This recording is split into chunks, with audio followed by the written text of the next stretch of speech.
Hello everyone, welcome to my channel. आज की इस वीडियो में हम बात करेंगे क्लास 12th एनसीईआरटी हिस्ट्री के चैप्टर नंबर 5 के बारे में। और ये जो चैप्टर नंबर 5 है, इसका टॉपिक है यात्रियों के नज़रिए से। ये इस लेसन की सेकंड वीडियो है, यानी कि सेकंड पार्ट मैं डाल रही हूँ। तो इसमें हमने जानना है कि कौन कौन से विदेशी भारत में आए हैं। इस चैप्टर में जिनका नाम मेंशन किया गया है, तो उससे रिलेटेड जो दो विदेशी यात्री हैं उनको हम रीड कर चुके हैं। इस वीडियो में हम पढ़ेंगे बर्नियर के बारे में, फ्रांसवा बर्नियर। तो उन्होंने भारत में आके कहाँ किसके पास रहे और किस तरह की जो भी चीज़ें हैं भारत में देखी, उनका वर्णन अपने वृत्तांतों में किस प्रकार से किया है, ये सब हम जानेंगे। तो ये टाइम हुआ है 10वीं सदी से लेकर 17वीं सदी के बीच तक का। तो इसमें हम पढ़ेंगे फ्रांसवा बर्नियर जब भारत में आया तो उस टाइम पे भारत में क्या पोजीशन थी। तो जैसा कि आप सभी जानते हैं कि भारत में सबसे पहले विदेशी आने में कौन आए हैं। जैसे कि भारत की खोज ही करने वाला कौन रहा है, तो भारत की खोज किसने की है, ये तो सभी को पता होना चाहिए। ये की है वास्को डी गामा ने। तो ये वास्को डी गामा कौन था, किस देश का रहने वाला था, जैसे कि एक पुर्तगाली नाविक था। ठीक है, तो सबसे पहले भारत में कौन विदेशी आए, तो यहाँ से हम पढ़ते हैं कि सबसे पहले भारत में आने वाले विदेशी हैं पुर्तगाली। ठीक है, कौन है, पुर्तगाली। नेक्स्ट इसमें आगे हम जान लेते हैं कि जो फ्रांसवा बर्नियर फ्रांस से आने वाला है, ये कब किस समय आया और इन्होंने भारत में क्या देखा और किसका वर्णन किया है। तो ये एक विशिष्ट चिकित्सक रहे हैं, राजनीतिक, दार्शनिक और इतिहासकार, इतिहास को रचने वाले। ठीक है, जेसुइट रॉबर्टो नोवोली भी इसी तरह का एक विदेशी है। उसने भारतीय ग्रंथों का अनुवाद यूरोपीय भाषा में किया है, क्योंकि भारतीय जो भाषा है वो उनकी समझ से परे थी। तो इसलिए उन्होंने क्या किया, भारतीय भाषा समझ से परे होने के कारण अपनी यूरोपीय भाषा में हमारे ग्रंथों का अनुवाद कर लिया, ताकि वो भारत के बारे में जान सके और अन्य विषयों के साथ भारत की तुलना कर सके। तो इसी कड़ी में ये जो बर्नियर है वो भारत आए हैं। तो उन्होंने किस तरह से भारतीयों को समझा और किस भाषा का प्रयोग किया है। ठीक है, एक यूरोपीय लेखक हुए हैं दुआर्ते बरबोसा, जिसका वर्णन से पहले वाली वीडियो में भी शायद हो चुका है। तो ये दक्षिणी भारत में आए हैं और इसने क्या देखा है, यहाँ का व्यापार किस तरह, किन किन चीज़ों का व्यापार है और किस चीज तरह से समाज रहा है, इस सब का विवरण इन्होंने अपने वृत्तांतों में लिखा है। ठीक है, ये लगभग 15वीं शताब्दी के आसपास इंडिया में आए हैं। तो 1600 ईस्वी के बाद भारत में आने वाले विदेशी जैसे कि वास्को डी गामा हैं, वो कब आए हैं, 1498 ईस्वी में, यानी कि 15वीं सदी में। ठीक है, तो अब इसमें 1600 ईस्वी के बाद जो जो विदेशी भारत में आए हैं, तो ये विदेशी कौन कौन से हैं, जैसे कि पुर्तगाली के बाद डच आते हैं, फिर अंग्रेज आते हैं और लास्ट में फ्रांसीसी आते हैं। तो ये फ्रांसीसियों में हम जिसका वर्णन पढ़ रहे हैं, फ्रांसवा बर्नियर। इसी तरह एक फ्रांसीसी जोहरी भी, जिसका जो बैप्टिस्ट टैवर्नियर, ये भी भारत आता है और 6 वर्षों तक इसने भारत की यात्रा की है। 6 वर्षों तक ही ये भारत में रहा और भारत की व्यापारिक स्थितियों से प्रभावित रहा। किसे प्रभावित रहा, ये भारत की व्यापारिक स्थिति की, व्यापार में किस तरह की, तो व्यापारिक जो स्थिति है उनसे बहुत ज़्यादा प्रभावित रहा और इससे प्रभावित होकर ही इन्होंने भारत की तुलना की है ईरान और ऑटोमन साम्राज्य से। किससे की है, ईरान और ऑटोमन साम्राज्य से किसकी तुलना की है, भारत की। और किसने की है, जो बैप्टिस्ट टैवर्नियर ने। ठीक, इसी तरह के और भी विदेशियों में एक इतालवी जो चिकित्सक है, ठीक है, मनुकी, वो भी भारत में आया है और पूरा जीवन भर वो यहीं रह जाता है। क्यों, क्योंकि उसे भारत में रहना भाग गया या रास आ गया। ठीक है, तो इस तरह से ये भारत में ही रहा। नेक्स्ट इसमें लेते हैं कि फ्रांसवा बर्नियर है, जिसके बारे में हमने क्या जाना कि वो एक चिकित्सक रहा है, राजनीतिक, दार्शनिक और इतिहासकार। उन्होंने भारत में कब से कब तक अपना समय बिताया, कितने वर्षों तक रहा है? तो ये रहा है 1656 से 1668 ईस्वी तक भारत में रहा।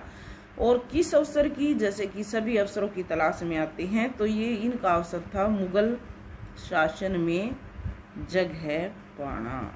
ठीक है, देखना कि किस तरह से शासन व्यवस्था मुगल लोग चला रहे थे, तो इस तरह से ये मुगल शासन में अवसरों की तलाश में आता है। ठीक है, और इसी वजह से ये मुगल शासन से नज़दीकी से जुड़ जाता है, नज़दीकी से इसका जुड़ाव हो जाता है।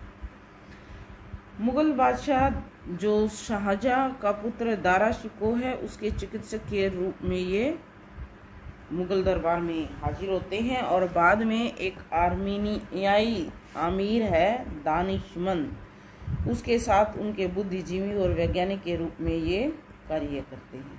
ठीक है, किसके साथ? वैज्ञानिक के रूप में आर्मीनियाई आमिर है दानिशमंद, तो उनके साथ ये रहते हैं, उनके बुद्धिजीवी और वैज्ञानिक बन के। अब इसने किसने? बर्नियर ने। ठीक है, जो ये फ्रांसवा बर्नियर है, इसने भारत में जो देखा उसकी तुलना फ्रांस से की, तो इस बारे में इसने अपना विवरण दिया है। ठीक है, तो इसलिए इसका शीर्षक है पूर्व और पश्चिम की तुलना। तो इसने क्या किया? भारत की तुलना की है यूरोपीय स्थिति से, और क्या बताता है कि भारत की हालात दयनीय हैं। कि कैसी हालात? यहाँ पे जो सभी आम लोग हैं, आम पब्लिक, ठीक है, उनकी हालात को ये दयनीय बताता है। और क्या बताता है? उनको बहुत ज़्यादा गरीब, कि यहाँ के लोगों की हालत दयनीय है, ये लोग बहुत ज़्यादा गरीब हैं। ठीक है, अब ये जब यूरोपीय स्थिति से तुलना कर रहा है, तो इसने अपनी इन चीज़ों को किसी पुस्तक में लिखा है। तो ये पुस्तक जो है उन्होंने लिख के अपनी कृति, अपनी रचनाएं किसको इन्होंने सौंपी हैं? अपनी रचना को सौंपा है फ्रांस के शासक लुई 14वें को समर्पित कर दिया। क्यों कर दिया? क्योंकि वो चाहता था ये बताना कि भारत की स्थिति यूरोप से बहुत ही दयनीय है। ठीक है, यानी कि भारत जो है अविकसित है, विकसित नहीं है, अपने आप को ये श्रेष्ठ बताते हैं। तो इस तरह से ये जो है भारत के बारे में अपने फ्रांस के शासक को इसका विवरण देते हैं। इनके आकलन मान लिया सही नहीं है। ठीक है, क्योंकि जो इन्होंने आकलन किया, जो अनुमान लगाया है भारत के बारे में, हम ये मान लेते हैं ठीक नहीं है। ठीक है, फिर भी इनके जो लिखे हुए वृत्तांत है, यात्रा वृत्तांत, वो क्या हुए? वो मशहूर हुए। इसका रीजन क्या रहा है? क्योंकि हर कोई किसी दूसरे के बारे में जानने के लिए इच्छुक रहता है। तो इसी तरह से जो यूरोपीय हैं, वो जैसे जहाँ भी ये जगह है इंडिया में घूम के गए हैं, तो जानने के इच्छुक होने के कारण इनके जो वृत्तांत है वो प्रसिद्ध रहे। अब बर्नियर के कार्यों का प्रकाशन हुआ है 1670-71 में फ्रांस में। इन्होंने अपने कार्यों का प्रकाशन, जो कार्य, जो भी वृत्तांत लिखे वे छपे गए हैं 1670 से 71 में। 5 वर्षों में अंग्रेजी, डच, जर्मन और इतालवी में उन्होंने इनका अनुवाद भी करवाया है इन कार्यों का। फिर बाद में 1670 से 1725 के बीच में फ्रांसीसी में 8 बार पुनः मुद्रित, एक ही चीज 8 बार। ठीक है, और 1684 में ये कौन सी भाषा में? फ्रांसीसी में। 84 में 3 बार अंग्रेजी में। ठीक है, तो ये देखो कौन सी सदी रही है, 17वीं और 18वीं। लेकिन अरबी और जो फारसी वृत्तांत है, अरबी भाषा में भारत के जितने वृत्तांत हैं, भारत में जो भी चीजें लिखी जाती है, मोस्टली किसमें? फारसी और अरबी में। ठीक है, तो इनको 1800 से पहले प्रकाशित ही नहीं किया जाता था, तो ये अन्य विदेशियों से छिपे रहे। अब एक जो अपरिचित संसार है, ठीक है, तो ये था बर्नियर का वर्णन, और उन्होंने भारत के बारे में जो देखा, जो लिखा, उस तरह से उन्होंने अपने इस वृत्तांतों में वर्णन किया है। और इसी तरह से जब मुगल दरबार में रहा है तो उन्होंने मुगल दरबार में भारत के बारे में ये भी बताया है कि भाई जब वो मुगल दरबार में रहते थे तो जरूरत की सभी चीजें उन्हें, ठीक है, जरूरत की सभी वस्तुएं या चीजें उन्हें दी गई थी। ठीक है, जैसे कि इन चीजों में क्या क्या शामिल हो सकता है, किस चीज की जरूरत हो सकती है। घोड़ों के लिए साइज, एक खानसामा किसको मानेंगे आप, रसोइये को। ठीक है, बिस्तर वगैरह, पानी के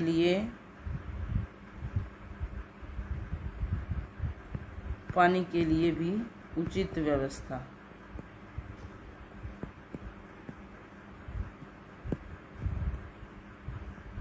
मतलब उस टाइम पे भी क्या रहा है, जैसे कि पानी के लिए अब जैसे हम बोतल यूज करते हैं तो उसी तरह से क्या है, लोटा, लोहे के अंकुश वाला झोला भी लेना पड़ता था जिसमें पानी सही रहे। और इसी तरह से रोटी, नींबू, जो भी मतलब जरूरत की चीजें थी वो सभी इन्हें मुगल दरबार में इनको प्रोवाइड करवाई गई हैं। ठीक है, तो इस तरह से उन्होंने अपने वृत्तांतों में भारत के बारे में इतना वर्णन किया है। फिर नेक्स्ट जान लेते हैं कि अपरिचित की संसार की समझ। जितने भी विदेशी भारत आए हैं तो वो भारत से अपरिचित थे। ठीक है, अपरिचितता के कारण क्या हुआ, जैसे जैसे वो भारत में रहे तो उन्होंने भारत के बारे में जाना और अपने वर्णन लिखे हैं। इसी तरह का जैसे हम पहले रीड कर चुके हैं अल-बरूनी के बारे में, तो वो क्या बताता है, ये संस्कृतवादी परंपरा भारत की किस तरह से, तो उन्होंने इसके लिए कि अनजाने को या एक अपरिचित संसार को समझने के लिए क्या किए, कुछ उद्देश्य बनाए। ठीक है, तो उन उद्देश्य में जो क्या आई, अवरोध, बाधा आई, अड़चन आई, तो वो क्या क्या अवरोध आ रहे हैं जो अपरिचित संसार को वो समझ नहीं पाए। ठीक है, तो मोस्टली उस टाइम पे क्या अवरोध हो सकते हैं, जैसा कि आप सभी जानते हैं कि सबसे ज्यादा मुश्किल उस टाइम पे क्या रहा होगा, कोई विदेशी भारत आता है उसके लिए भाषा। भारत में मोस्टली क्या थी, संस्कृत भाषा, क्योंकि उस टाइम पे जो भी ब्राह्मण और पुरोहित बोलते थे वो इसके बारे में हम डिस्कशन कर चुके हैं, ब्राह्मण और पुरोहित। ठीक है, कौन सी भाषा बोलते थे, संस्कृत बोलते थे, और जो अरबी फारसी से बहुत ही ज्यादा अलग थी, बिल्कुल अलग थी। क्यों, क्योंकि जो संस्कृत है ये बहुत पहुंच वाली भाषा है। ठीक है, कैसी भाषा है ये, बहुत ज्यादा पहुंच, क्योंकि इसमें क्या होती हैं, विभक्ति चिन्ह होते हैं, हलंत होते हैं। ठीक है, तो इन्हीं से समझने में और सीखने में बहुत ज्यादा टाइम लगता है, तो इसलिए इसको उन्होंने जो विदेशी आए हैं क्या माना है, एक बहुत ही विशाल पहुंच वाली भाषा माना है। क्योंकि अब हम अल-बरूनी के बारे में पढ़ रहे हैं तो अल-बरूनी ने ही इसको क्या कहा है, एक विशाल पहुंच वाली भाषा। इसका रीजन क्या रहा है कि बहुत सी चीजें इसमें अलग होती हैं जो अरबी भाषा अन्य भाषाओं में नहीं है। मेनली इसमें विभक्ति चिन्ह, ठीक है, और बहुत सारी और भी चीजें हैं जैसे कि हलंत होते हैं, तो ये अलग रहे हैं, तो इसलिए इसको विशाल भाषा माना गया है। दूसरा अवरोध भारत के बारे में जानने में क्या रहा है, धार्मिक अवस्था और प्रथा में भिन्नता। ये तो जैसी बात है कि हर देश का अपना धर्म है, लेकिन भारत में क्या है कि 7 के 7 धर्म है। ठीक है, तो 7 धर्मों के कारण सभी धर्म अपने अनुसार अपनी शिक्षाओं को मानते हैं और उन्हें देश में लागू करते हैं जो उसको मानने वाले हैं। इसी तरह से प्रथा मतलब रीति रिवाज भी भारत में बहुत सारे हैं। ठीक है, तो इनको समझने में उन्हें बहुत ज्यादा दिक्कत आ रही थी। तीसरा अवरोध क्या है, अभिमान, कि अपनी अपने गर्व, अपने अभिमान के कारण भी लोग यहाँ के बारे में नहीं जान रहे। लेकिन फिर भी अल-बरूनी ने क्या है, भारतीय समाज को जानने के लिए क्या लिया है, वेदों, पुराणों, भगवत गीता, पतंजलि की कृति और मनुस्मृति, यही चीजें थी भारत के बारे में जानने के लिए। तो इसके लिए उन्होंने किसका, जो भारतीय ब्राह्मण हैं और पुरोहित, ठीक है, भारतीय ब्राह्मण और पुरोहितों को अपने मित्र बना के उनसे ये सारी चीजें सीखी हैं और भारत के बारे में जानने का प्रयास किया है। तो इस कड़ी में अल-बरूनी ने जाति व्यवस्था का विवरण किस तरह से दिया है, ये हम जान लेते हैं कि प्राचीन फारस में 4 सामाजिक वर्ग वो बताता है, ठीक है।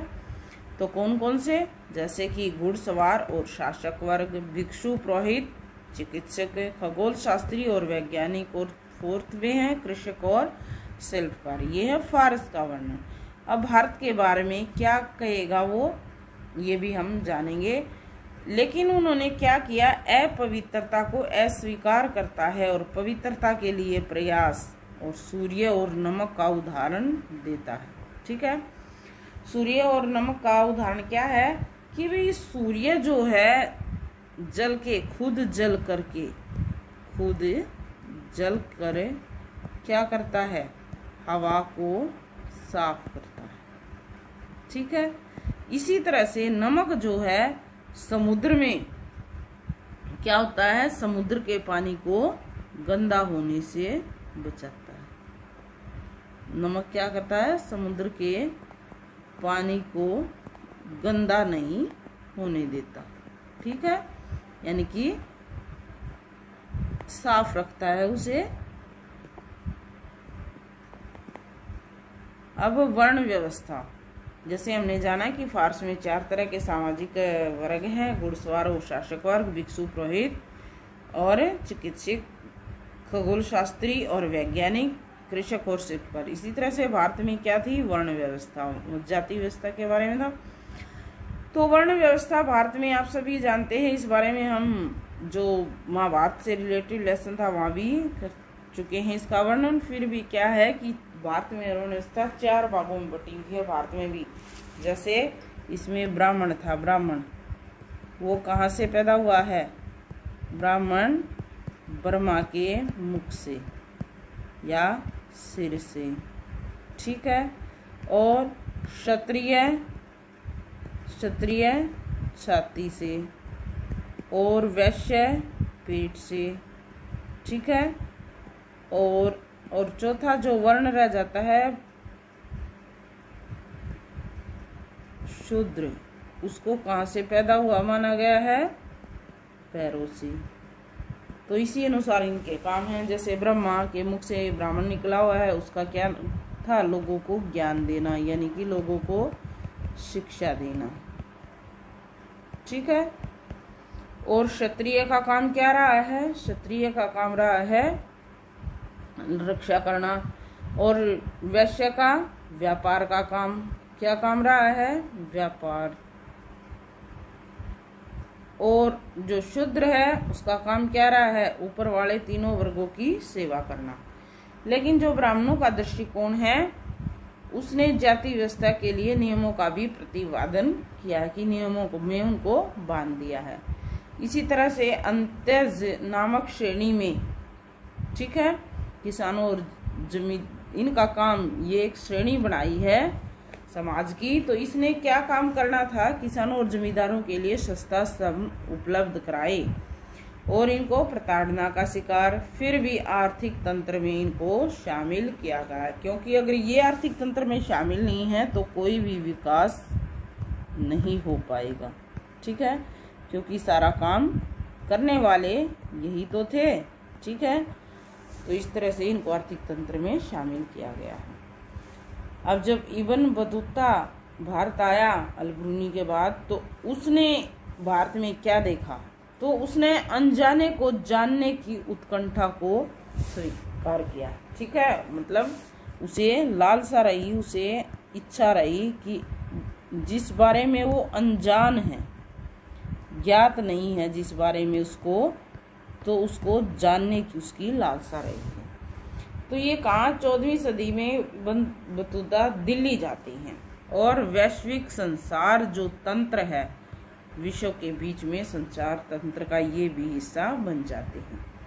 क्या बताते हैं दिल्ली के बारे में? दिल्ली के बारे में इन्होंने जो वर्णन किया है वो इस तरह से किया है कि जो दिल्ली है वो घनी आबादी वाला शहर है, चारों ओर प्राचीर, प्राचीर मतलब महल की दीवारें, क्या है? महल की दीवारें, वो अतुलनीय है, इनकी तुलना ही नहीं की जा सकती, ठीक है। और इस महल के अंदर ही क्या है? सारी चीजें हैं, हथियार भी है, गोला बारूद भी है, नारियल है और पान का भी इन्होंने वर्णन किया है, ठीक है। नारियल और जो पान का ये वर्णन करते हैं, इस बारे में ये बताते हैं कि भाई जो नारियल है वो किस तरह का बताया है इन्होंने कि यहाँ पे नारियल और पान की खेती। नारियल के बात में बताते हैं कि एक अनोखा फल है, ठीक है, अनोखा फल, और इसको किस तरह से मानव मस्तिष्क की तरह से बताया गया, ठीक है, कि बाहर से बहुत कठोर मानव मस्तिष्क की तरह। और पान इसी तरह से, पान का भी बताया है वर्णन कि पान का जो पत्ता है बहुत ही इनको विचित्र लगा और इसको क्या है मुंह में चबाने के लिए यूज किया जाता है।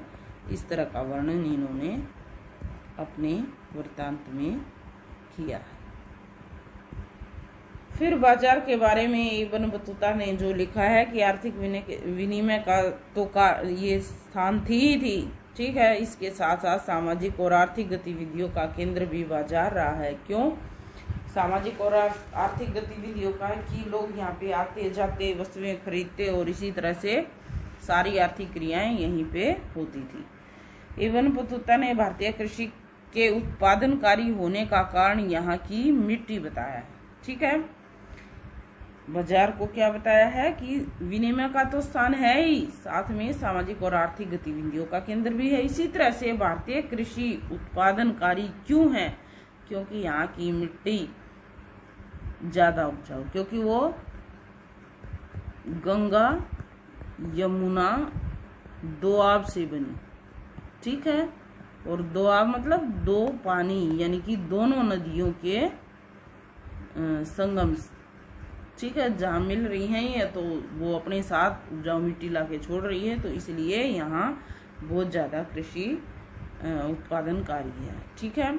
फिर भारतीय सूती कपड़े का क्या कि यहाँ की जो मलमल है वो बहुत ही ज्यादा महीन है।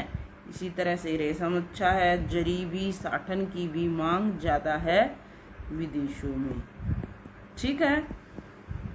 अब सूती कपड़ा महीन पतला, ठीक है, और मलमल भी इतनी पतली कि भाई एक जो साक्ष्य है उसमें ये कहा गया है कि 20 गज लंबा थान, ठीक है, किसमें से? एक रिंग में से, एक अंगूठी में से निकाला जा सकता है। इतनी अच्छी किस्म की, ठीक है, बनती थी उस टाइम पे। तो इस तरह से वो भारत के बारे में जैसे कि बाजार, कृषि, कपड़ा, सबके बारे में वर्णन किया है। अब बाजार की बात करें तो इसमें एक और पॉइंट रह जाता है कि दौलताबाद में पुरुष और महिला गायकों के लिए एक बाजार लगता था और जिसको उस बाजार का नाम ही क्या रखा गया था? ताराबाद। क्या नाम था? ताराबाद। तो ये जो बाजार होता था इसमें बहुत सारी दुकानें होती थी। क्या होता था? बहुत सी दुकानें। और जो दुकान होती थी ना उसका गली मालिक के घर के अंदर जाती थी, ठीक है। उसका जो दरवाजा है वो कहाँ जाता था? मालिक के घर के अंदर, ठीक है। और बीच में क्या होता था? गायिका गाने के लिए बैठती थी और हर तरफ से मतलब सुबह से लेकर शाम तक गाने का प्रोग्राम रहता और ये मोस्टली होता था वीरवार को, ठीक है। तो इस तरह का वर्णन उन्होंने इस दौलताबाद के बारे में किया है। फिर संचार व्यवस्था की, संचार व्यवस्था उस टाइम पे एक जगह से दूसरी जगह मैसेज कैसे भेजे जाते थे तो वो उसके बारे में बताता है कि एक बहुत ही अनूठी प्रणाली थी सिंध से मुल्तान। जैसे कि हमने पहले वाली वीडियो में जाना है कि अगर पैदल जाया जाता है तो एक व्यक्ति को जाने में 50 दिन कम से कम यात्रा में लग जाती हैं, लेकिन जो डाक व्यवस्था है उसके माध्यम से संदेश जो है कितने टाइम में पहुंच गए, सिर्फ 5 दिन में। ठीक है, और इस तरह की डाक व्यवस्था थी उस टाइम पे। तो उन्होंने 2 तरह की डाक व्यवस्था बताई है भारत में, घोड़े पर भी और पैदल भी। अब जानेंगे कि ये ज्यादा स्ट्रिक्ट थी या ये ज्यादा स्ट्रिक्ट थी। तो अशोक जो डाक व्यवस्था है वो घोड़े पे, और इसका नाम था उल्लू। हर 4 मील पे राजकीय घोड़े से ये चलती थी। ठीक है, क्या होता था, हर 4 मील पे जैसे एक घोड़े ने यहाँ तक यात्रा की 4 मील तक। ठीक है, इससे आगे ये तो पहला घोड़ा है, यहाँ से दूसरा घोड़ा अगले 4 मील के लिए जाता था। ठीक है, आगे मिलता था मैसेंजर को। फिर इसी तरह से अगले 4 मील पे फिर तीसरा घोड़ा मिलता था। तो इस तरह से ये व्यवस्था इनकी चलती थी, और पूरा संदेश जैसे सिंध से मुल्तान तक 5 दिन में वे पहुंचा देती थी। फिर पैदल डाक व्यवस्था, इसमें क्या होता था, हर 3 मील पर अवस्थान होता था। अवस्थान मतलब कोई दूसरा बंदा होता था, संदेश वाहक होता था, जो संदेश को आगे लेके जाता था। और ये संदेश वाहक क्या होता था, इसके हाथ में एक छड़ी होती थी और घंटी होती थी। ठीक है, घंटी को बजाते हुए, और ये भागता हुआ, जितना इसका सामर्थ्य होता था उसी तरह से भागता हुआ जाता था। और इस संदेशवाहक का नाम क्या है, दावा। दावा उसको कहा जाता था। ठीक है, फिर 3 मील जाने पे दूसरे संदेशवाहक को ये वो संदेश दे देता, फिर वो आगे भागता। इस तरह से ये व्यवस्था चलती थी। और इस व्यवस्था को बताया गया है कि ये जो है ये असव डाक व्यवस्था से भी तेज थी।